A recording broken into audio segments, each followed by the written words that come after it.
Alors bonsoir à tous et à toutes, très heureux de vous retrouver. On va essayer de traiter un sujet qui se trouve dans la paracha de Be'alotecha. C'est marqué Vaïdaber Hachem et Moshe les morts. Hachem a dit à Moshe en disant Daber, parle. El Aaron, Aaron, Martha élève et dit Be'alotecha tenerot. Lorsque tu feras monter les flammes, ouais, El Moul Pene Menorah, El Moul Pene Menorah en face de la Menorah, donc du candélabre, d'accord. Yahiru Shiva Tanerot éclaireront 7 Nerot. Ça va? Donc Hachem demande à Moshe de dire à son frère Aaron, ouais, qu'il a une mission, c'est d'allumer les bougies, pas les bougies, bon, on va dire que les flacons qui alimentaient l'huile de la menorah. Il fallait allumer ces nérotes, allumer, faire de la lumière. Ça va? Rachid expliquait la man nispera parachat de menorah et parachat nissim. La paracha qui précède, c'est celle des chefs de tribu, oui, qui vont chacun apporter à l'autel un sacrifice. Ça va? Et donc chaque tribu était représentée pour rapprocher des corbanotes des sacrifices. Or, les filles chez Aaron, Chanukah, Nissim, Chalshas Darto. Et donc Aaron à Cohen, lorsqu'il a vu que lui, il n'a pas été invité en tant que Cohen, et en plus Cohen Gadol, le grand Cohen, alors il est marqué chez lui, il y a Imaem et Chanukah. Donc lui n'a pas été invité à cette inauguration, Lohu Velo Shifto, ni lui ni sa tribu. Les Kohanim n'ont pas été invités. Amarlo Achbochou, Chayecha, Shelchak de la Michelem. Il dit, je jure sur toi que ce que je te propose est Gadol, est plus grand à mes yeux que ce que eux ont fait. C'est-à-dire qu'eux, ils ont apporté sacrifice, ça m'a fait plaisir. Mais toi, ce que je vais te donner, c'est plus encore important à mes yeux. Ouais. Chez Tsarik Ladlik, comment c'est marqué? Chez Ata Madlik Meti ou Meti Metanero. Donc tu vas allumer et tu vas nettoyer les flacons dans lesquels se trouve l'huile. Ça va? Il va donc allumer la lumière. Voilà ce qui est là, ce qui est marqué là. Est-ce que ça va? Alors, donc, au lieu de demander une mitzvah particulière, c'est de faire de la lumière. Ça va? Avec l'aide d'Hachem. L'aide d'Hachem. Maintenant, ce qui est important. Allez, t'as compris. Hein? Ouais, un peu. Maintenant, donc il a demandé d'allumer la lumière. Maintenant, ce qui est intéressant, déjà, on va essayer de réfléchir. Déjà, première chose à apprendre, à réfléchir, c'est ça. C'est de se dire que, imaginez-vous, vous êtes Kohen Gadol, ça va? Et on vous dit que très très bientôt, on va inaugurer l'hôtel qui est le Mizbeach. Ouais, le Mizbeach qui se trouve dans l'hôtel qui se trouve dans le Mishkan. D'accord? Et l'acteur principal, c'est Aaron Cohen, c'est lui le Kohen Gadol. Donc il dit, on va m'appeler dans 5 minutes, quoi. Donc il faut que je me prépare. Bon, et il n'est ni appelé ni lui, ni sa tribu représentée. Comment vous vous sentez? Hein? Comment? Frustré. Comment? Humilié, frustré. C'est vrai ou pas? Très bien. Maintenant, qu'est-ce que ça vous dit, ça? Qu'est-ce que vous vous dites en vous? C'est une petite gave. Je sais pas, Hachem, il vous a pas téléphoné. Il vous a pas invité, ni vous, ni votre tribu, ni personne n'est représenté. Tu te remets en cause. Qu'est-ce que tu penses à ce moment-là? Qu'est-ce que tu te dis? J'ai fait une faute. Est-ce que tu as fait une faute, ouais? Qu'est-ce que vous dites? Je suis pas à la hauteur, je suis pas à la hauteur. Il est grand, Cohen Gadol. Hein? Il a dit j'ai fauté, donc on se dit on a fauté, ouais. Non, il y a un autre rôle à jouer. Ouais, c'est dur quand même, parce que t'as pas été invité. On t'a juste oublié au mariage de tes meilleurs amis. C'est un jeu de choses à faire. Hein? Oui, c'est ce que dit Rabbi Arié. Ouais. J'espère que t'es pas contrarié. Non. Et donc c'est ça, il a dit comme ça, il a dit, c'est vrai, il a raison, il a dit peut-être j'ai fauté, donc je mérite pas, c'est ce qu'on se dit en général. Mais comment ça se fait qu'on se culpabilise? Hein? L'humilité, c'est une humilité, tu dis toi? Ouais. D'accord. Maintenant, ok, donc vous dites qu'il a été d'accord. Maintenant, pourquoi la Torah nous parle de l'état d'âme d'Aaron Cohen? Qu'est-ce qu'on affiche qu'il a eu de la peine? Ça rentre dans sa vie, là, c'est personnel, ça se raconte pas, ça. Oui, non? Non? Dites oui. Oui, hein? Oui. Oui, ça vous intéresse de savoir qu'il a eu... Moi, ce qui m'intéresse, c'est que les chefs de tribu, ils ont dû apporter des sacrifices, et lui, il a eu allumé la lumière, voilà ce qui est... Voilà. Parce que moi, je suis besoin de savoir comment ça se fait qu'il a eu de la peine. Ça m'intéresse pas, ouais? Ça vous intéresse? C'est un peu des racontars, quoi. C'est Paris Match, là. C'est quoi? C'est... Non? À part ça, ce que je voulais comprendre, et s'il n'a pas eu de peine? Il aurait allumé la menorah ou pas? S'il n'avait pas eu de la peine, il est marqué dans Rachid, il a eu de la peine. Ah, il a eu de la peine, on dirait que c'est un caprice. J'ai de la peine, on dit, bon, t'inquiète pas, voilà, je vais allumer la menorah. Tu vas allumer la menorah, ça, t'es content, ça va? Un petit garçon qui a la tétine, quoi. Non?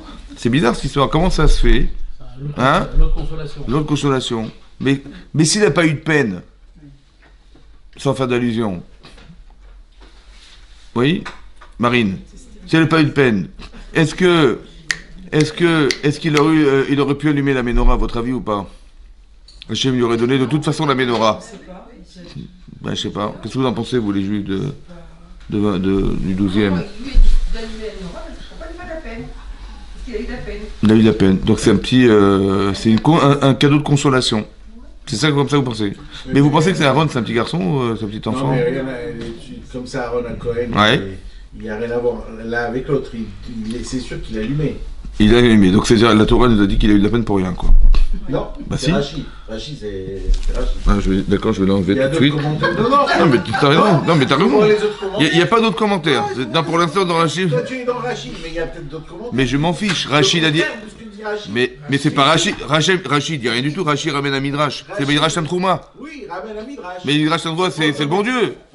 Tu crois que c'est quoi Midrash? Quoi, Midrash? C'est une blague ou quoi? Oui, c'est Rachid, mais il ramène le Midrash Tantrouma. Non. Il était aussi vigneron. Non, mais attendez, on s'est pas compris. On s'est pas compris. C'est ça, t'es un bon. Non, mais c'est pas ça. Non. Je blague. Non, c'est pas ça. Quand Rachid ramène un commentaire, c'est pas lui, je vous rassure, c'est Rachid ramène le Midrash. C'est le Midrash Tantrouma. Voilà, je vous dis que c'est le Midrash Tantrouma. Mais qu'est-ce que le Midrash Tantrouma? Il a besoin de nous parler de l'état d'âme de Aaron à Cohen.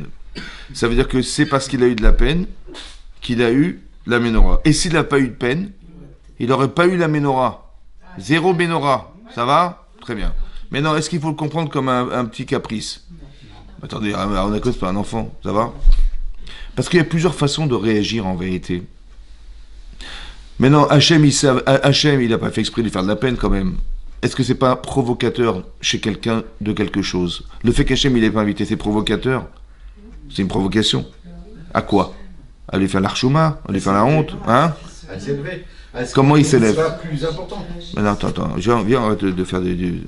Quand il nous arrive quelque chose qu'on espérait qu'on n'a pas eu, ça va? Il nous a fait de la peine, Hachem, quand même. On trouve ça injuste. On se dit, mais qu'est-ce que j'ai fait? J'ai fait des avérodes, des nanana. Est-ce que c'est ça qu'il a pensé, à votre avis? Il a simplement dit, écoutez-moi bien, j'aurais tellement aimé, j'ai de la peine, j'aurais tellement voulu participer.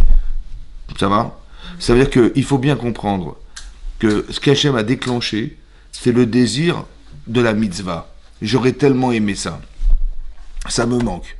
J'aurais pu me dire, comme il a dit, j'ai dit, j'ai fauté, j'ai fauté, je mérite pas, je mérite pas. Ça, je veux pas l'entendre. Ni de dire.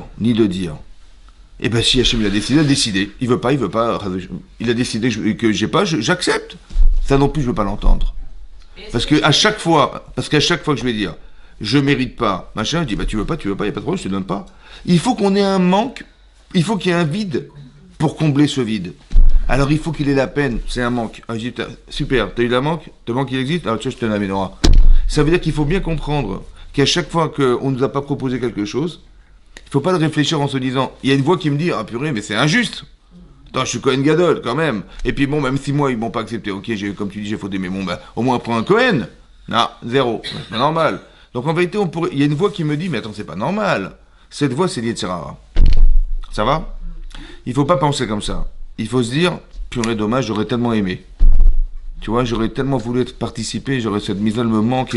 Et c'est ça qu'Hachem, il attend de nous. Il y a une façon de le réfléchir, qui est de dire, c'est pour ça qu'on nous parle de ces sentiments. S'il n'avait pas ressenti ce que je vous dis là, il aurait eu zéro. Parce qu'on n'aurait rien donné, pourquoi tu veux donner, il n'a pas envie. Ou il dit, non, si Dieu veut pas, il veut pas. Mais je dis, mais t'as pas compris mon message. J'ai fait exprès pour créer un manque. Je n'ai pas ni créé pour que tu te vexes, ni que tu trouves ça injuste, ni que tu te frustres, ni que... C'est pas ça que je t'ai fait, je t'ai demandé. Vous avez compris ça? Ça veut dire que la Torah nous parle des sentiments pour que nous, on ait les vrais sentiments. Quand il arrive un truc pareil, qu'on ait le vrai sentiment. On aurait voulu faire une mise là, ça ne s'est pas fait. Ouais. Alors, quelque part, je me sens mal. Mais quand je me sens mal, pas dire, attends, c'est pas ça comme ça qu'on réfléchit. Ni on se révolte, ni on se plaint, ni on va trouver ça injuste, ni on va se frustrer, ni on va se justifier, soit disant parce que... Non. Parce que sinon, vous avez compris, C'est-à-dire que, à quoi ça sert qu'Aaron il ait vu ça? Juste pour lui foutre les boules qu'il n'a pas été. Vous avez compris ce que je veux dire? Et on l'a pas appelé, tu te rends compte, la honte devant tout le monde et tout le monde l'a su. C'est grave ce qui se passe là. Et c'est juste pour que ce manque existe. Ça veut dire qu'on est obligé d'avoir des qualités humaines suffisantes pour pouvoir traduire de façon positive ce qui nous arrive. S'il faut ces qualités-là. Pas se dire, parce que je vous explique un truc. On a souvent été éduqués dans la culpabilité.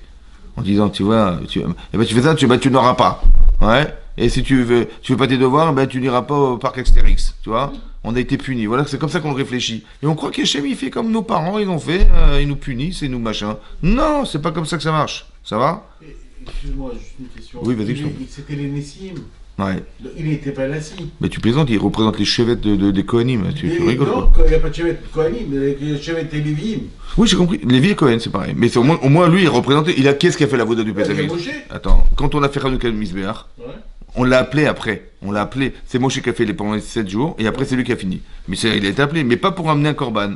J'aurais pu amener un korban. J'ai compris, encore une fois, mais c'est une question, c'est pas une réponse. Ah, d'accord.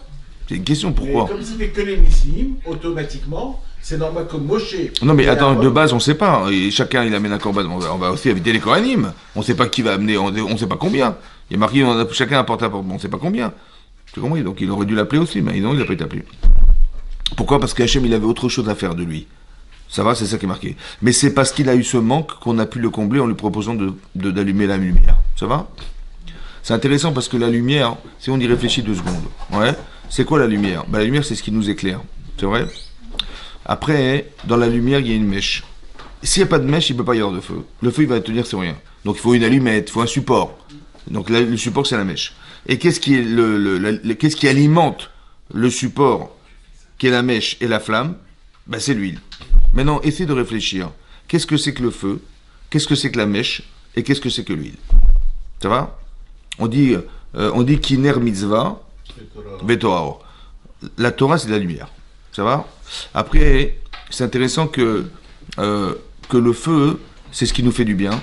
Ça nous éclaire, ça nous rassure.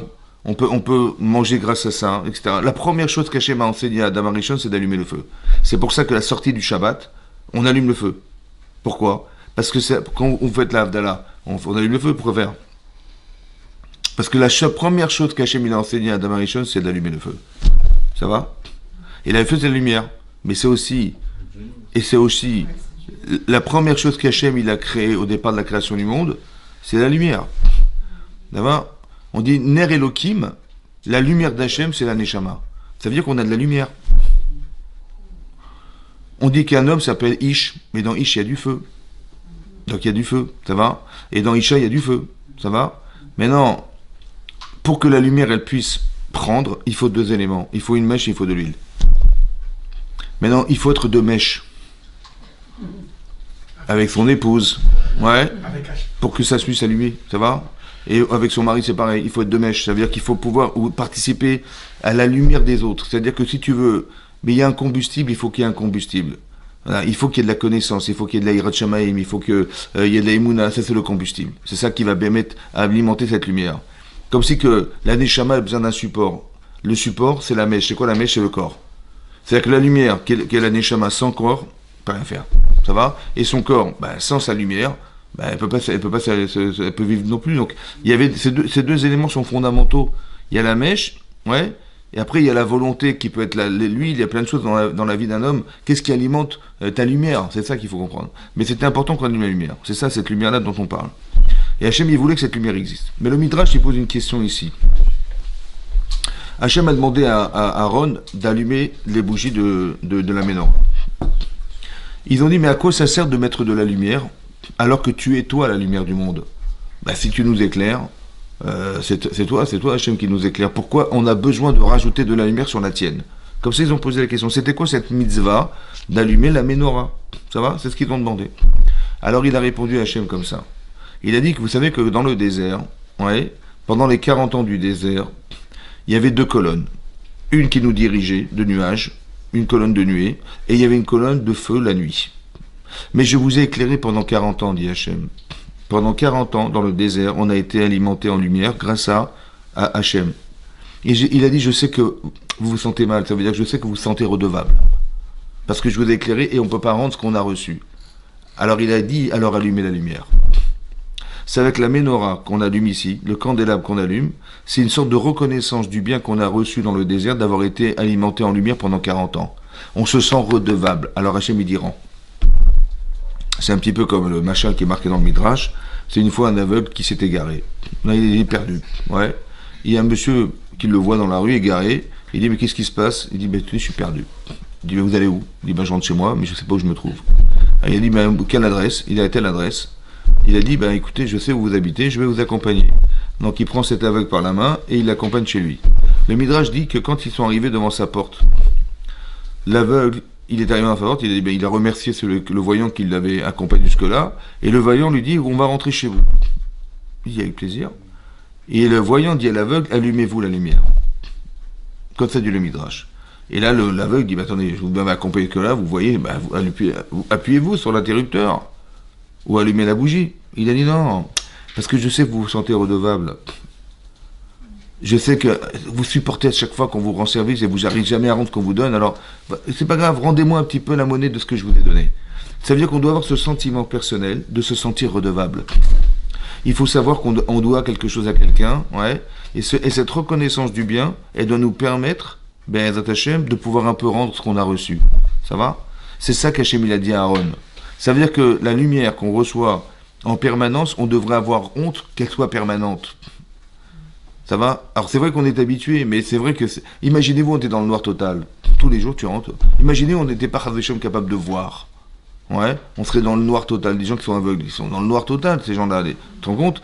Il y a des gens, ils vivent, ben, ils se débrouillent. Voilà, ils se débrouillent. Mais nous, on a cette faveur de voir. Et c'est pas qu'on voit. On aurait pu être dans le noir et on se serait débrouillé. On aurait tâtonné. Mais il y a de la lumière. Vous avez vu? Et ça, c'est des faveurs qu'on doit remettre en question dans nos vies en sachant que on doit se sentir redevable. Un, de voir et un, de pouvoir voir parce que la lumière existe. Il faut pas s'habituer au principe que la lumière existe, etc. Ça fait partie des privilèges qu'on a dans la vie, que c'est normal. Non, il faut se ressentir redevable. Pourquoi c'est important? Parce que il faut rendre la monnaie. Tu reçois jusqu'à quand tu vas recevoir. Ça va? C'est comme si on était des enfants, et nos enfants, à un moment donné, bah écoute, tu dois reconnaître quand même que tu dois respecter tes parents pour ce qu'ils ont fait pour toi. Ça va? Etc., etc. Donc ça, il faut se sentir redevable, c'est très important, et pas être ingrat en se disant, de toute façon c'est normal, tout ce qui est, comment je vais faire, c'est normal. Non, il n'y a pas comment je vais faire. Tu reçois, tu dis merci. Ça va? Et la reconnaissance du bien, elle est fondamentale. C'est ça qui est marqué là. Il y a plusieurs exemples dans la Torah, ou dans la Gemara, etc., où on voit ce principe. On va de Hakarat Hatov. Notamment, le Midrash dit que quand Réhouven, il a entendu le rêve de Yosef, c'est marqué là-bas, Ra'a, il est marqué que Yosef, ouais, il a entendu, le rêve de Yosef. Il a entendu le rêve de Yosef. Marqué Vaishma Réhouven, il a entendu Réhouven, Vayetzilehu miyadam. Et donc il a sauvé Yosef de la main de ses frères alors qu'il avait jugé et condamné Yosef. Parce qu'ils ont unanimement condamné Yosef, ils ont décidé de... Et tout à coup, on ne sait pas pourquoi dans la Torah, Réhouven, tout à coup, il dit non, mais ne touchez pas cet enfant, je ne sais pas pourquoi, qu'est-ce qui lui arrive tout à coup alors qu'il l'a condamné, etc. Il va absolument le sauver. Et il dit non, mais il a dit mettez-le dans le puits, ouais, et en pensant, dit la Torah, qu'il va revenir le soir et le récupérer pour enlever son père. Mais qu'est-ce qui t'a pris? Pourquoi tu as changé d'avis? Il a changé d'avis, c'est bizarre. Alors qu'il avait condamné Yosef unanimement, ils l'ont condamné à mort carrément. Il a dit non, on va pas mettre la main sur cet enfant, on le met dans un puits, là-bas il y avait des serpents. Il a dit, s'il doit mourir, Minachami, ben, il mourra piqué par un serpent. Mais nous, on veut pas être les vecteurs de sa mort. Mais pourquoi il a voulu intervenir? Il a marqué dans le Midrash, parce qu'il a entendu quelque chose. Qu'est-ce qu'il a entendu? Il a entendu le rêve de Yosef. Et dans ce rêve, Yosef, il arrivait de 11 étoiles. 11 étoiles. Maintenant, qui était le Gaul? Non, je gueule. Maintenant, c'était 11. Maintenant, 11 étoiles, ouais. Et donc, il a dit 11 étoiles. Tiens, c'est bizarre. Parce que lui, en fait, il avait fait il a fait une faute, Réhouven. Un jour, il avait décidé, lorsque sa mère a su que sa sœur était décédée, ouais, que Rachel était décédée, bah, il s'est imaginé que comme son père, il avait mis son lit dans la chambre à coucher de Rachel, et que là, tout à coup, il a décidé, après la mort de sa femme, de mettre son lit dans la chambre de la servante de Rachel, pour lui, c'était un affront, pour sa mère, c'était insupportable. Et donc, il a dit, qu'est-ce qu'il a fait? Il s'est mis à la place de sa mère, il a dit, quel affront il a fait mon père à ma mère. Il a été prendre le lit de son père, il a carrément mis dans la chambre de sa mère. Ça va? Voilà ce qui est marqué dans la Torah. Et là-dessus, il a fait une grande avéra, parce que pour deux raisons, comme ça c'est marqué dans la parasha, il s'est occupé de la vie de son père, déjà c'est un. Deux, la Shekhinah résidait sur son lit. Donc Yaakov, il savait exactement où la présence divine devait résider, et il l'a mis à cet endroit précis, et pas ailleurs. Donc il a déplacé la Shekhinah, ce qui est marqué Bilbel Itzoué Allah. Allah c'est Hachem. Ouais. Et donc il a pris le lit, il a déplacé la Shekhinah. Et donc c'était grave ce qu'il a fait. Il se sentait coupable de ça. Il a fait Teshuvah. Ok. Il s'est remis en question, il s'est repenti devant Hachem. Maintenant tu sais qu'Hachem il t'a pardonné. Il a su, vous savez comment il a su? Parce qu'il arrivait de 11 étoiles. Ils étaient 12 frères. Yosef et ses 11 frères. Si Reuven était condamné, il aurait dû rêver de 10 étoiles. Or, il arrivait de 11. Donc ça veut dire que son étoile, elle brille dans le ciel. C'est-à-dire qu'Hachem, il l'a compté parmi les enfants de Yaakov. Il dit, cette reconnaissance-là, elle l'a obligé à les sauver. Ça veut dire qu'on apprend un principe de base. Que même si Reuven, il avait condamné son frère à mort, c'est grave ce qu'il a fait. C'est-à-dire qu'il avait considéré que son frère, c'était un rachat. Il a dit, je remets tout en cause parce que je lui dois reconnaissance. Jusqu'où va la reconnaissance? C'est pas des principes, de savoir-vivre. C'est beaucoup plus fort que ça. Parce que là, je vois que, comme ça il explique le Rosh Yeshiva de Mir, il a expliqué ça en disant que la reconnaissance de Dieu, c'est tellement fort et puissant chez l'être humain que ça peut remettre en question des jugements qu'on a pu avoir sur les autres en les condamnant. Ils sont condamnés, ok, mais il empêche que tu lui dois quelque chose. Et ça, tu ne peux pas le renier. Alors va l'aider. Ça va? Et va lui sauver la vie. C'est incroyable. Et là qu'il a condamné à mort, il doit lui sauver la vie, à la différence qu'il avait jugé de le condamner à mort. C'est très puissant, la Karadata. Donc on doit reconnaître le bien, c'est-à-dire on nous a fait du bien. Maintenant, il explique aussi dans là-bas, le Rav Chaim Shmulevitz, il explique que vous pensez bien que quand Reuven, il entend le rêve de Yosef, et que Yosef, il raconte ses rêves, il n'a pas pensé une seconde rendre la tova, on va dire qu'il n'a pas voulu rendre service à son frère en lui disant, tu sais, tu t'inquiétais pour ta teshuva, mais j'ai rêvé, hein, Dieu, il m'a dit qu'on était 11 étoiles. Donc tu peux te rassurer, c'est bon, Hachem, il a gardé ta teshuva. Pas du tout. Il a dit, je vais rêver, vous allez vous présenter devant moi. Il n'a pas fait quelconque allusion dans son rêve, ouais, au fait que Hachem, il avait pardonné son rêve. Ça teshuva, ça va? Ça veut dire qu'on apprend un autre principe. C'est qu'il y a des gens, ils vont vous faire des tovot. Ils nous font du bien, mais ils n'ont pas eu forcément d'intention personnelle. Ça va?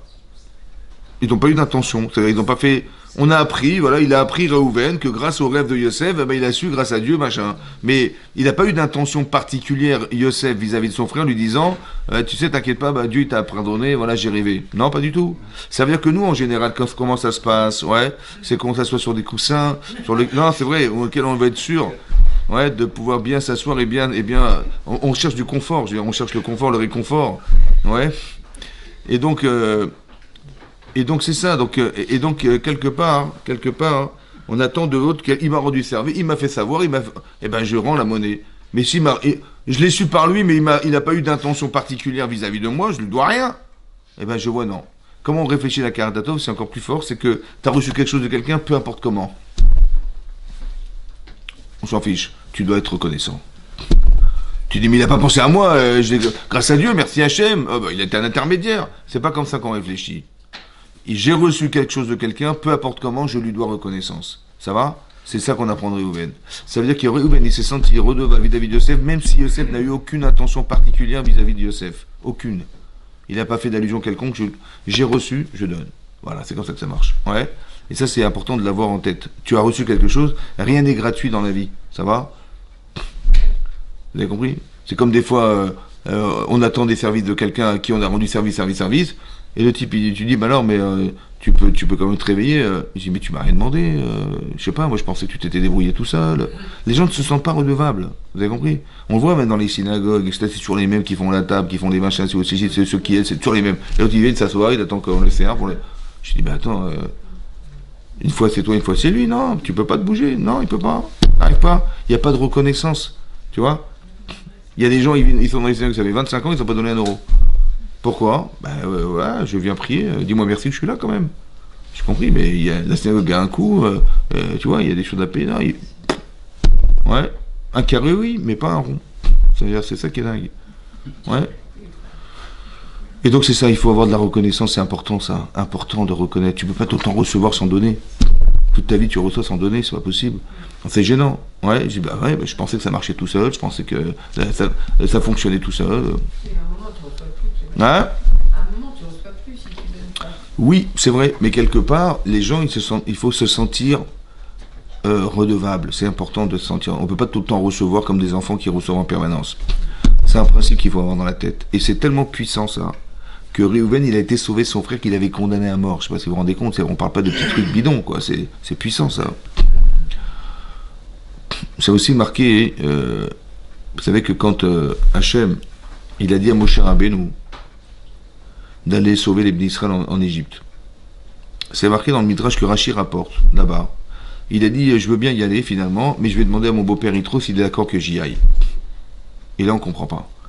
Pourquoi Moshe Rabbeinu, il a eu besoin d'aller voir Yitro, son beau-père, pour lui dire, écoutez, si vous me donnez la permission, j'y vais, le gendre idéal, quoi. On a l'impression que gendre idéal, il va demander la permission à son beau-père pour aller choisir. Hachem, il t'a dit, tu mets Akadosh Baruch Hu, tu mets Yitro, tu choisis Yitro, c'est pas compris. Et la souffrance qui est occasionnée par le fait que tu vas devoir aller voir ton beau-père et lui demander s'il est d'accord. Imagine, il va te dire non. Alors quoi, ils vont, Hachem, il t'a dit, vas-y, qu'est-ce que tu as besoin de voir? Et à part ça, le temps passé à aller voir Yitro et lui demander, mais c'est une souffrance, c'est du temps qui n'a aucune raison d'être, parce que, cours. Si tu peux sauver un enfant, si tu peux sauver quelqu'un, ben vas-y, fonce, vas-y. Ouais. Eh ben non, il dit non, je vais aller voir Yitro. Parce qu'il a sauvé. Hein? Il l'a accueilli. Oui, mais comment ça s'entend, ça? Comment c'est? Alors, c'est comme ça. Ça veut dire qu'on va dire comme ça, de façon logique. Ça veut dire qu'il a pensé Moshe Rabbeinu. Tu dis, mais Hachem, il t'a dit, vas-y, fonce, cours. Mais s'il est parti le voir, c'est qu'il pensait que s'il n'avait pas été le voir, il aurait échoué dans sa démarche. Pourquoi il aurait échoué? C'est intéressant. S'il a été voir Yitro en lui demandant la permission, c'est que ça veut dire que s'il n'avait pas été, il aurait échoué. C'est ce qu'il a pensé, mon cher ami. Mais comment ça se fait qu'il a pensé ça? Alors c'est comme ça, écoutez bien. Si Moshe Rabbeinu, vivant qu'il est, il est capable physiquement d'aller sauver les Bnei Israël aujourd'hui, c'est grâce à qui? C'est Hachem, mais c'est grâce à Yitro qu'il a protégé jusqu'à présent. Ouais, il s'est sauvé. Il est parti, il a tué un Égyptien, il s'est sauvé. Il est parti en Éthiopie pendant 40 ans, il est revenu, après il est passé 10 ans de prison après. Et s'il est vivant aujourd'hui, parce que Yitro, il l'a hébergé, non? Oui, Yitro, il l'a hébergé chez lui. Donc le dernier vecteur de sa survie, c'est Yitro. Ouais. Vous savez comment ça se réfléchit, ça? C'est de se dire comme ça. Si je suis là, c'est grâce à qui? C'est grâce à Yitro. Ça veut dire qu'Hachem, s'il a choisi cet homme pour me sauver, peut-être qu'il a un pourcentage dans le sauvetage du peuple juif que je n'ai pas. Parce que sinon, j'aurais été caché dans la forêt, dans les montagnes. Et puis, moi et la montagne, on se serait caché là-bas. Et puis voilà, il m'aurait téléphoné. Il m'a dit, bah, si tu vas bien aller les chercher, je leur ai dit, ok, je dois rien à personne et j'aurais été tout seul. Or, Hachem, il a choisi un homme qui s'appelle Yitro. C'est quand même bizarre, non? Ça veut dire que sans lui, j'aurais peut-être été rattrapé par la police ou la justice égyptienne. C'est possible ou pas? Oui. Donc à qui je dois? Comment je sois? Faut que je sois reconnaissant que c'est. Mais cette reconnaissance, en fait, c'est une manière de se dire que peut-être Yitro, il a un pourcentage dans le peuple juif, dans le sauvetage, que je n'ai pas. C'est pour ça qu'Hachem, il m'a fait garder par cet homme. Alors je vais lui demander s'il est d'accord qu'on s'associe tous les deux. Le Midrash, il donne un exemple très simple, il dit comme ça. C'est comme un jour, ouais, parce que il y a un autre Midrash qui dit que quand il est parti d'Égypte, et après il est retourné finalement à Midian, beaucoup d'années plus tard, une quarantaine d'années plus tard, il est parti à Midian, là où se trouvait Yitro. Ça va? Et là, il arrive, et il voit des bergers qui se disputent avec les filles de Yitro. Chacune, elle prétend, genre, elle voulait alimenter en eau le bétail, et eux, non, ils les ont poussés, non, c'est nous qu'on est prioritaires et tout. Et là, Moshe intervient, il les chasse, et donc il sauve ces jeunes femmes de ces brigands, là, de ces voyous. Ça va? Et elles ont couru, et elles ont été voir leur père, Yitro. Et elles ont dit, Ish Mitzri Itzilanu, un homme égyptien nous a sauvés. Donc ça veut dire quoi? Ça veut dire qu'elles ont pris Moshe pour un Égyptien. Ça va? Oui ou non? Ça c'est le sens littéral. Le Midrash il explique comme ça. Ish Mitzri Itzilanu, un homme égyptien nous a sauvés. Elles ont dit ça. Pourquoi elles ont dit ça? Parce que Moshe Rabbeinu, quand il les a sauvés, ouais, il a dit ne me remerciez pas moi. Comment ça? Remerciez l'Égyptien que j'ai tué. Parce que si je ne l'avais pas tué, je ne serais pas là aujourd'hui. Ish Mitzri, un Égyptien nous a sauvés. C'est pas Moshe Rabbeinu, c'est l'homme qui a été la cause de la venue de Moshe Rabbeinu. Et le Midrash, il explique là-bas, hein, il dit comme ça. C'est comme un type, il se fait piquer par un scorpion. Bon. Et il se fait piquer. Et donc il essaie de retirer le dard qu'il a dans le pied, comme ça, il essaie de le retirer, mais il faut qu'il nettoie cette plaie, il court, dans le désert, il court partout, et il trouve une source d'eau, il rentre dans l'eau, ouais, et le pauvre gosse, le pauvre type, il se noie. Un torrent qui l'embarque. Et il y a un type qui le voit, il lui tend une perche, il le sort de l'eau, et l'autre il lui dit, mais vous m'avez sauvé la vie. Il dit, non, ouais. Non, pardon, excusez-moi. Le type, il avait été piqué à un certain moment, il cherche une source d'eau, et là il voit quelqu'un qui est en train de se noyer. Alors qu'il était en train de vouloir nettoyer sa plaie. Et il plonge dans l'eau, il récupère ce jeune homme-là, il le sort de l'eau, et l'autre il dit, mais comment je peux vous remercier, vous m'avez sauvé la vie. Il dit, me remerciez pas, remerciez le scorpion qui m'a piqué. Ça veut dire qu'il faut avoir de la reconnaissance. C'est ça qu'elles ont dit. Elle a dit, un homme égyptien nous a sauvés, parce qu'il a dit, mais c'est pas moi en fait, c'est cet égyptien qui... la raison d'être que j'ai d'être ici, c'est parce que je me suis sauvé un jour, mais à cause de quoi? À cause de l'Égyptien, ouais. Comme si qu'il fallait comprendre, ouais, que dans chaque événement, à chaque fois, il y a une cause et une conséquence, ce qui est incroyable. C'est-à-dire qu'il faut être reconnaissant même sur les conséquences. Tu dis, mais ce type-là, c'était un rachat. Ce qu'il a fait, c'était un rachat, c'est mécréant, celui-là. Ouais. Il dit, non, mais il a quand même une part dans le sauvetage. Ben, dites-lui merci à lui. Je peux pas renier que je lui dois ça. Vous avez compris ce que je dis? C'est incroyable, ça.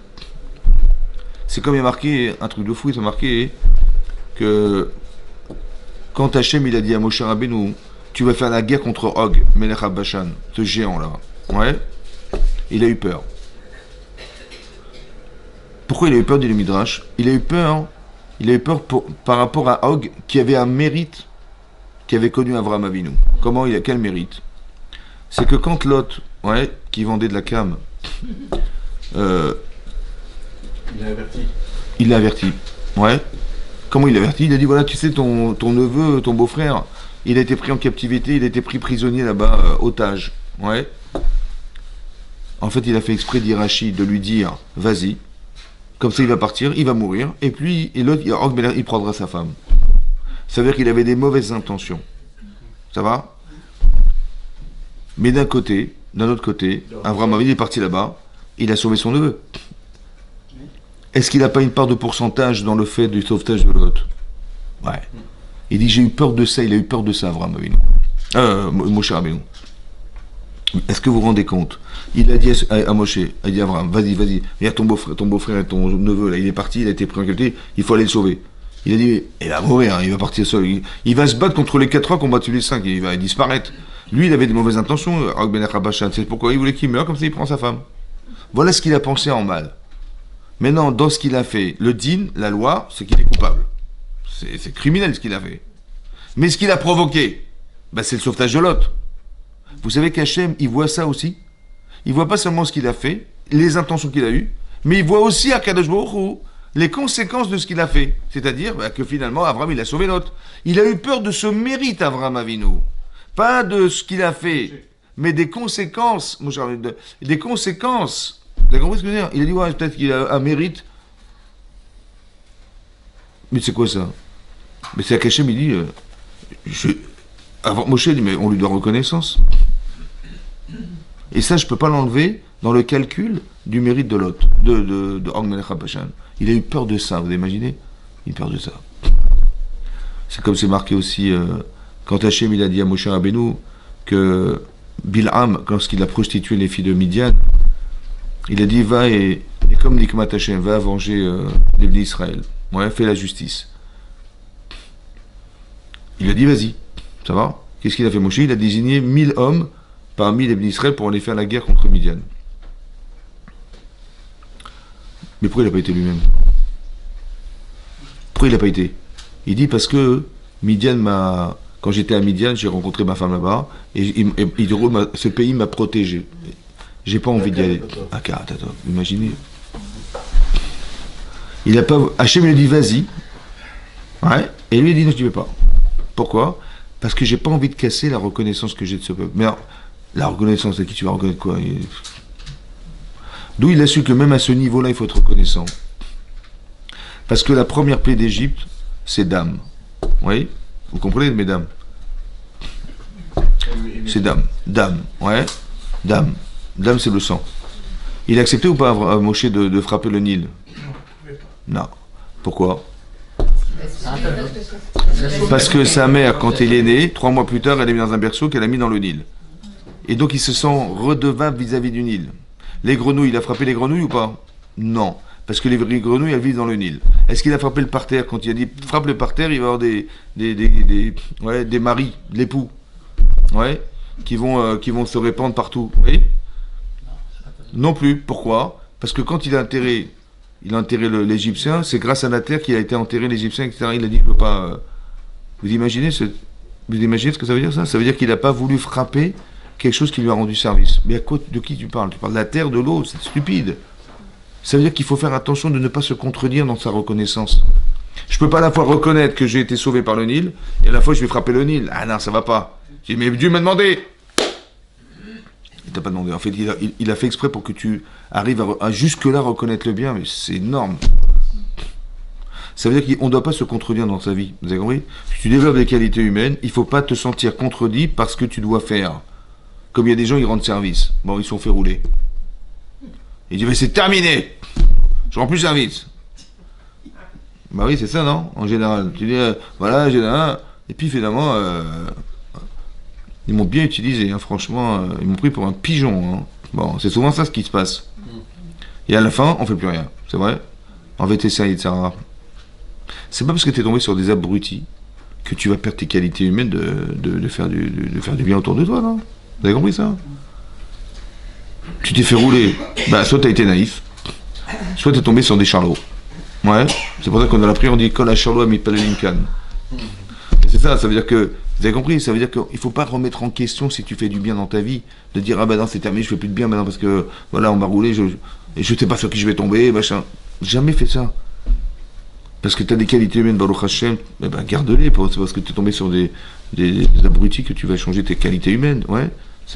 Vous avez compris? Sur Chesed, il faut le garder, ça. Il faut le garder, ça. Pareil, vous avez compris? Il ne faut pas regretter ce qu'on sait faire de bien. Sous prétexte qu'on va être manipulé un jour, on va savoir ce qu'ils vont faire de nous, ces gens-là. Ouais. Non, il faut garder ces valeurs. C'est pour ça qu'ici, Moshe, il n'a pas voulu frapper. Ouais, il n'a pas voulu frapper. Ça pourrait expliquer aussi, très intéressant, ça c'est un Yakut Shimoni, c'est marqué comme ça.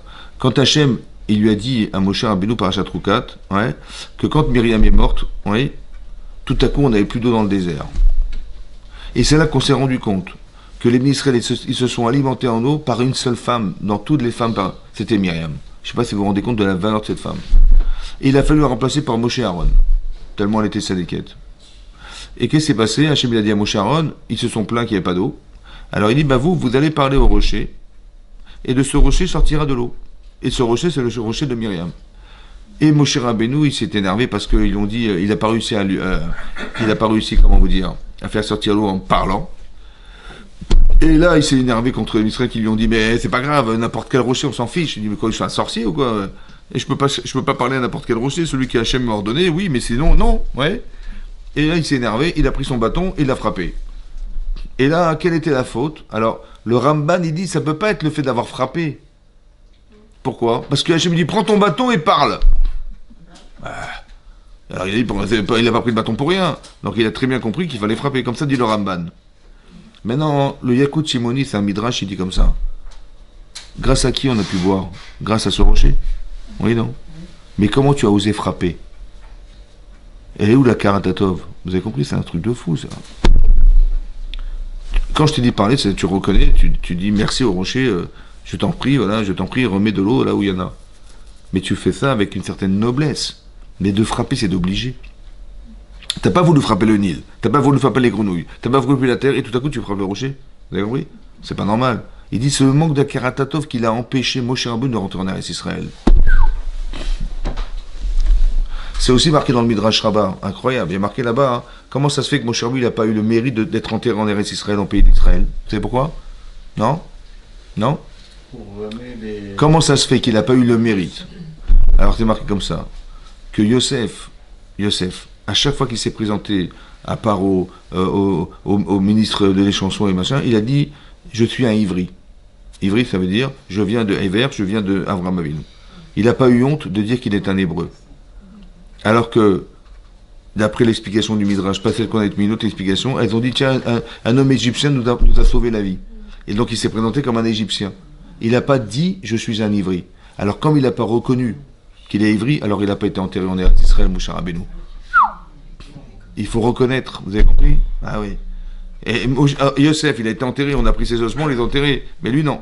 Pourquoi? Parce qu'il s'est présenté comme un Égyptien. Il a dit Ishmitrit, c'est un Égyptien nous a sauvés. En fait, le sens littéral, c'était Moshe Rabbeinu. Il ne s'est pas présenté comme un Hébreu. Il s'est présenté comme un Égyptien. Alors, puisqu'il n'a pas reconnu qu'il revient d'un Ivri de terre d'Israël, alors il ne va pas être enterré en Israël.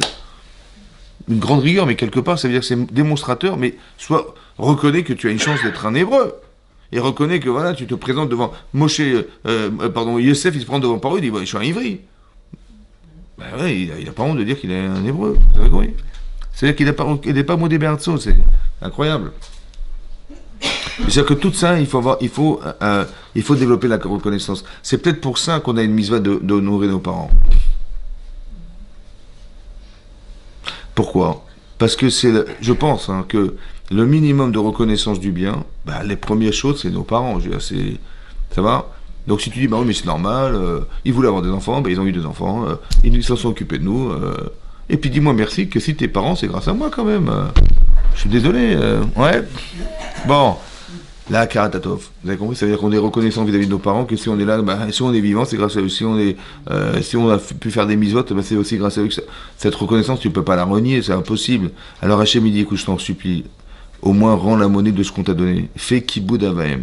Ça va? Ça veut dire honore tes parents. Ouais? Parce que si tu fais pas kiboud, tu sais kiboud, c'est eux qui vont bouder. Ça va? Il faut faire kiboud pour pas qu'ils boudent. C'est ça comme ça. Ouais? Pour ne pas qu'ils boudent, il faut faire kiboud. Et donc c'est important d'avoir cette reconnaissance. Et nous on trouve des choses normales. On reçoit, mais on s'habitue tellement que pour nous c'est une évidence. Mais il n'y a rien d'évident. Il faut que tu t'assoies un jour. Il faut des fois qu'on nous prive de quelque chose pour se rendre compte que ça va. C'est comme une fois ma femme elle est partie en Israël. On avait 5 enfants à la maison, mais des enfants en bas âge. Et elle est partie une semaine. Je l'appelle, je dis tu rentres quand? Non mais attends, parce que là j'en pouvais plus, là j'allais exploser, tu vois. Mais on se rend compte qu'on ne sait pas s'occuper des enfants. Ça veut dire que on n'est pas fait pour. Franchement. Et après quand elle est revenue, je dis voyons, Kolakavod, moi je peux tous les jours, c'est à Karatatov. Tu reconnais le bienfait de ton épouse, ça va? Oui, parce que sans elle, je peux pas voler, c'est impossible. Et donc c'est pour ça que il faut reconnaître, il faut savoir voir. À chaque fois, tu dois voir le bien qui t'entoure, etc. Vous avez compris, c'est important.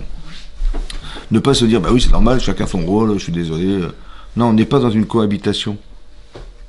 C'est pas qu'on cohabite ensemble, chacun joue, les femmes, elles font la ménage, elles font à manger, elles s'occupent des enfants, et puis moi, je fais autre chose. Non, tu coexistes avec ton épouse.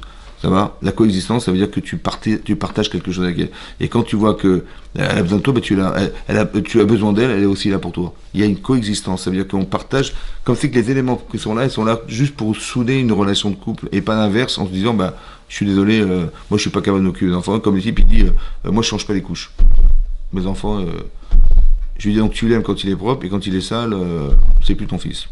Ou ta fille. Oui, c'est normal. Il faut savoir jusqu'où tu l'aimes, Il est sale, tu t'occupes pas. Attends, il faut se régler un peu. Mais ça veut dire, vous avez compris, c'est ça. Il faut savoir où est-ce que notre place elle se trouve et où est-ce que le rôle on a. On peut pas non plus être ingrat à ce point en se disant, les choses elles se font sans moi, tant mieux. Il faut se sentir responsable et il faut se sentir redevable. Ça c'est important qu'on se sente redevable. Et des enfants qui ne sont pas redevables, pas de problème. Ça va? Des fois Hachem il provoque toutes ces choses-là pour que ça se sente redevable. Une fois je vous avais expliqué, une fois je vous avais dit qu'Avraham Avinu, un jour, il a sevré son fils. Son fils était sevré, il avait 2 ans. Il marchait tout seul. Il a fait un grand festin, un énorme festin, dans lequel il a invité les grands de ce monde, parce qu'il voulait faire savoir qu'Hachem existe. Qu'est-ce qu'il a fait? Il a montré aux grands j'avais des grands rois de l'époque, que lui qui avait 102 ans et sa femme 92 ans, il dit voilà, mon fils il a 2 ans. Comment c'est possible que ta femme a 90 ans, elle a accouché, c'est impossible. Il dit oui, Dieu existe, vous avez vu, Dieu existe. On a prié, on a eu cet enfant miraculeusement. Donc il a fait un coup de pub extraordinaire. Seulement il n'a pas remercié spécialement Hachem, particulièrement Hachem. Ouais, personnellement, il n'a pas remercié. Il n'a pas amené un sacrifice pour dire merci à Hachem d'avoir eu cet enfant. Et là, le Satan, le mauvais penchant, il a reproché à Avraham Avinu de ne pas avoir porté ce fameux sacrifice pour qu'il devait servir à remercier Hachem. Donc, il avait 37 ans, Yitzhak Avinu, et Hachem, il va dire à Abraham, allez, va sacrifier ton fils. Mais ça venait répondre à la question du Satan, qui est de dire, mais Abraham, il n'a pas amené il y a 35 ans un sacrifice pour remercier Hachem. C'est ça que ça vient répondre, puisqu'il dit, amène ton fils. Mais j'ai pas compris. Il n'a pas amené un sacrifice, un animal. Ben, il va pas remplacer cet animal par son enfant, quand même. Vous avez compris, bah, comment ça se fait qu'Hachem lui a dit, amène-moi ton fils à la place du corban? J'ai pas compris. Ça va? Ben, ça n'a aucune commune mesure. Parce qu'un enfant, ça n'a pas de prix. Et un corban, ça a un prix. Combien tu remercies Hachem, t'as pas demandé grand-chose, il t'amène à ma corban. Il dit, ah, t'as pas amené corban? Allez, amène-moi ça. C'est pas normal. Donc si Hachem, il a demandé d'amener son fils, en sachant que, évidemment, que la valeur de son enfant avait plus de valeur que son fils. On est bien d'accord? Il n'est pas... Donc si c'est comme ça, hein, pour Hachem, combien il valait le corban? Hein? Très cher. Et ça, il faut comprendre pourquoi il valait si cher. Si Hachem, il a dit, amène-moi ton fils à la place du sacrifice, tout en sachant que le fils n'a pas de prix et que le corban a, oui, un prix, ça veut dire qu'aux yeux d'Hachem, le corban, il n'a pas le prix. Il n'a pas de prix. Comment ça se fait? Parce que, vous savez pourquoi Hachem nous donne? Pour qu'on dise merci. Et ça n'a pas de prix, ça. Ouais. Si tu sais, ça fait plus de 90 ans qu'on te prive de cet enfant et on te l'a donné, la moindre des choses, c'est de dire merci. Hachem, il a même fait exprès, je vais vous dire la vérité, que sa femme est stérile. Pour qu'il dise un merci de toutes ses forces, de tout ce qu'il a reçu, de tout ce qu'il a manqué d'avoir et qu'il a reçu. Ouais. C'est très profond, ça.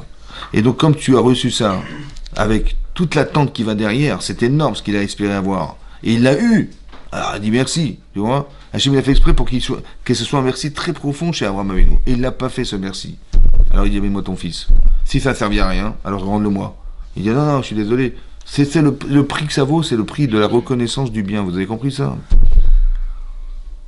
C'est ça que ça coûte ça. Ça coûte ça, ouais. Pour Hachem, ça coûte ça. Ça coûte ce prix-là. Ça coûte 200 euros. Pour Hachem, ça n'a pas de prix. Que tu puisses reconnaître qu'Hachem, il te fait toutes ces valeurs. Et ça peut te permettre de créer un lien avec Hachem. Et tu es la Emouna. Et tu es tout ça. Ça n'a pas de prix, ça. Qu'on soit reconnaissant, ça n'a pas de prix.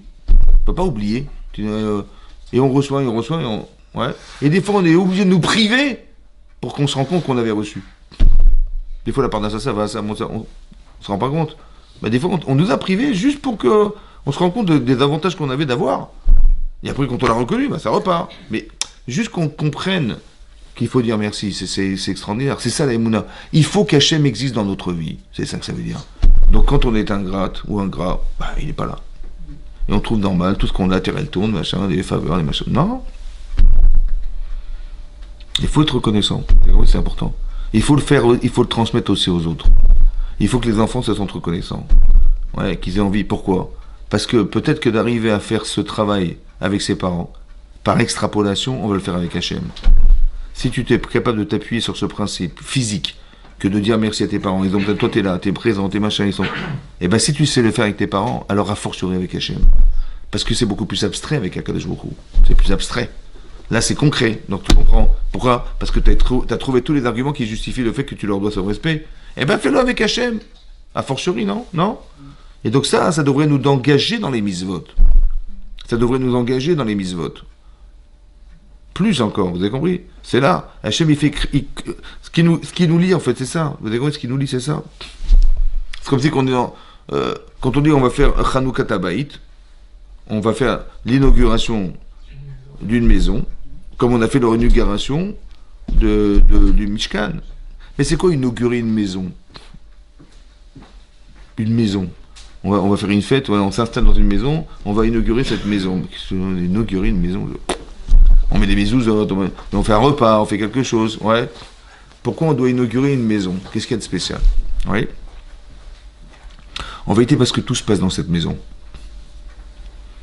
Tout ce que nous sommes, ça s'est construit dans une maison. La fraternité, les parents, la véritable leçon, elle se passe ici. C'est là que ça se construit. Après, le reste, c'est du... Vous avez compris? Donc ça veut dire que ça doit s'inaugurer. Depuis le départ, tu dois savoir que tout se passe dans ta maison.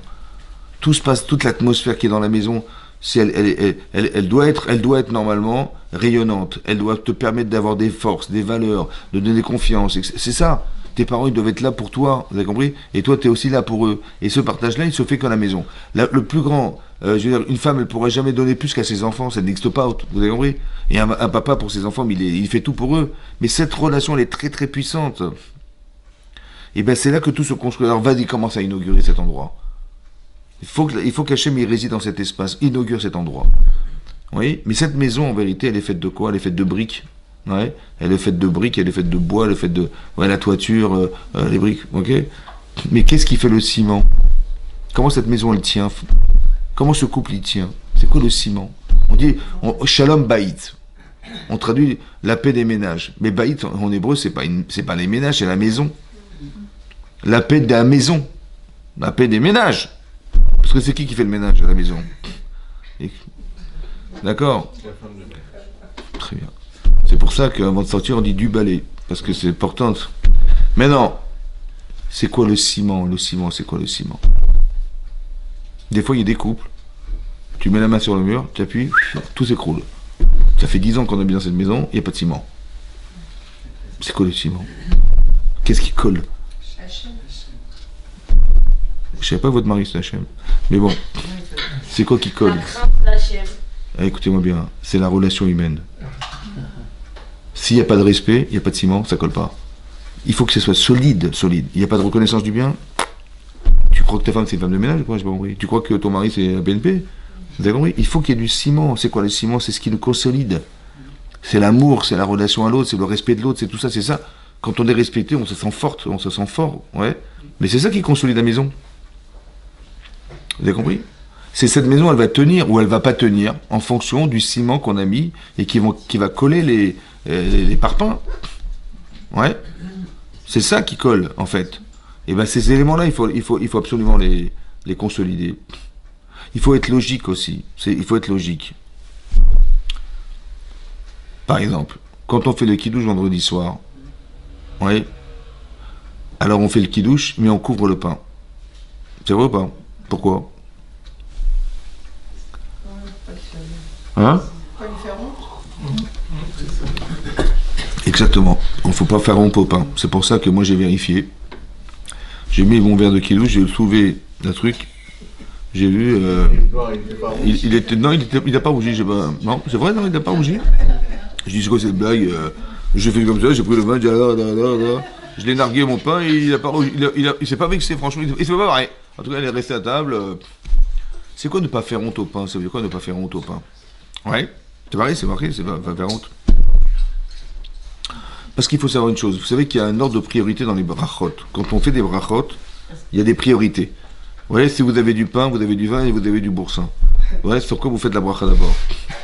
Du pain, le pain, après le vin, après les fruits, donc les fruits, après les légumes, et après le reste, les chéacoles et les machins. Ça va? C'est ça l'ordre de priorité. Mais si tu as du pain ou tu as des gâteaux et tu as du vin, tu fais pas le vin et après tu manges du pain. D'abord le pain. Pourquoi?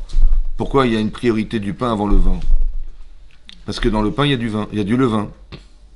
Pourquoi le pain avant le vin? Parce que dans le pain, il y a du levain. Non, je gueule. J'aime bien blaguer. Hein?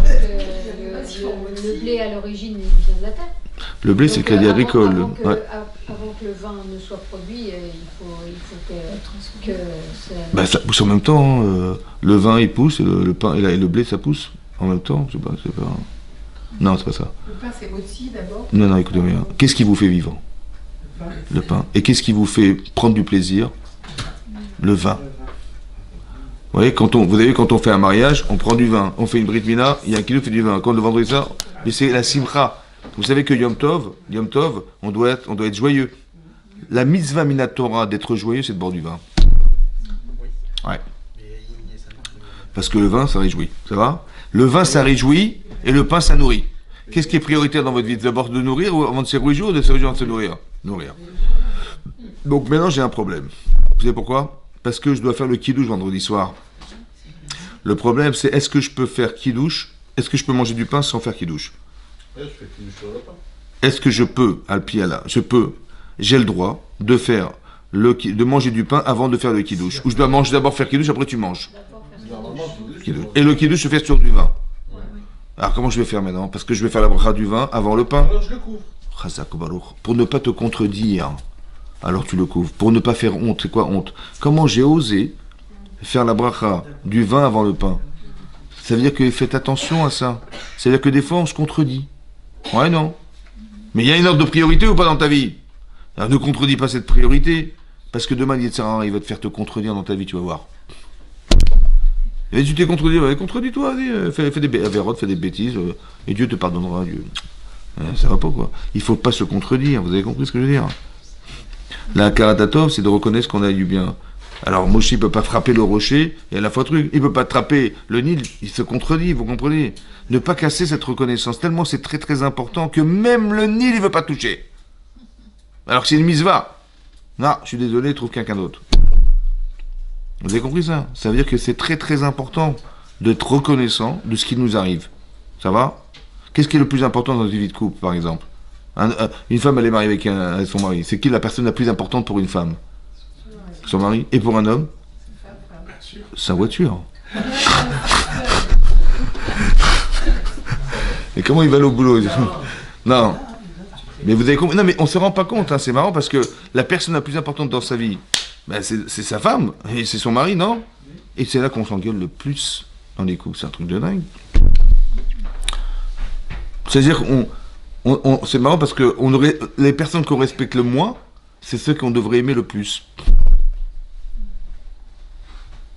On respecte nos voisins, mais pas forcément sa femme ou son mari. C'est marrant, hein? Ça veut dire qu'il faut une karatatov. Il faut dire, si tu as des enfants, si tu es marié, tu as des enfants, tu as un foyer, tu es machin, c'est grâce à ton épouse, à ton mari, non? Ouais. Donc ça, c'est une chose qu'on devrait pouvoir avoir fort dans la tête. Ça, c'est très important, ça. Ouais. Ça s'appelle la reconnaissance du bien, ça. C'est la reconnaissance du bien. Et ça permet d'articuler beaucoup de choses dans sa vie. C'est quand tu es reconnaissante, bah, tu sais pas comment tu vas lui dire. Ou si tu es reconnaissant vis-à-vis de ta femme, tu sais pas comment tu vas lui dire des choses que tu as envie des fois de faire. Tu vois, mais tu vas mettre des gants, tu vas faire attention parce que tu es reconnaissant. Mais si tu l'es pas, mais tu dis, je suis désolé, tu m'as déçu, tu m'as machin. Oui, on va se plaindre, mais il y a problème de reconnaissance. Aaron Cohen, il peut pas se permettre de se plaindre parce qu'il est reconnaissant vis-à-vis d'Hachem. Vous avez compris? Il dit, j'aurais tellement aimé. C'est quand tu sens reconnaissant dans ta vie, tu n'oses pas te plaindre. Tu dis, quoi, c'est injustice? Bon, parce que tu as tellement reçu, tu dis, déjà, j'ai reçu, je peux pas me plaindre vis-à-vis d'Hachem. Mais il faut sentir on est reconnaissant vis-à-vis d'Hachem. Et lorsqu'on est reconnaissant, alors il y a des choses qui ne se font plus. Alors on va pas se plaindre. Vous avez compris? Et quand on se plaint pas, eh ben, on comprend que des fois les choses elles changent parce qu'on a compris que finalement ça avait du sens quelque part.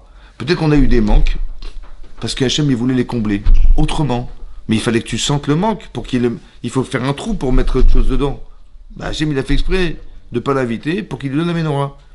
Et aux yeux d'Hachem, c'était plus important la menorah que les sacrifices qu'ils ont apportés les chefs de tribu. C'est-à-dire que tu remercies, tu inaugures le misbéach, mais pour Hachem, le fait que tu sois reconnaissant et tu permettes d'envisager ça pour les autres, pour moi c'est plus important que tout. Hachem il voulait absolument montrer que il a fait exprès qu'on éclaire. Parce qu'il voulait que le monde entier puisse reconnaître que les Israël ils remercient Hachem de tout ce qui nous arrive. Et qu'on soit on va dire un témoin de ce principe que dans la vie il faut être reconnaissant, rien n'est gratuit. Tu vois, Hachem existe, il te donne, et nous on est les vecteurs de ce message. Alors allume la menorah, toi, allume la menorah. Ouais. Et éclaire cette idée-là, ouais, c'est ça la menorah, vous avez compris? C'est ça la shrina en fait. C'est pour ça qu'à Hanouka on allume la menorah, c'est parce qu'on voulait absolument avoir un témoignage miraculeux par la lumière. Parce qu'on a gagné la guerre. C'est vrai? Contre les Hashmonaïm contre les Grecs. Mais quelque part, on ne sait pas si Hachem il est avec nous ou pas. Il faut reconstruire le temple. Ouais, peut-être qu'il ne veut pas, Hachem. Alors je veux que tu me témoignes que tu es d'accord avec la lumière. Laquelle? La menorah. Je veux savoir que tu peux rester parmi nous. Et je veux voir un miracle. Lequel? Je vais mettre pour 3 heures d'huile, mais je veux que ça brûle le temps qu'on se purifie d'être impur, parce qu'il y a eu des guerres. Ils étaient impurs. Le temps de pouvoir refaire de l'huile. Je veux voir ce miracle. Ils ont provoqué ça pour voir qu'Hachem il réside, et Hachem il dit ok je réside. Il a fait ce miracle. Vous avez compris? Mais par la lumière. La lumière, c'est ça. C'est ça la menorah.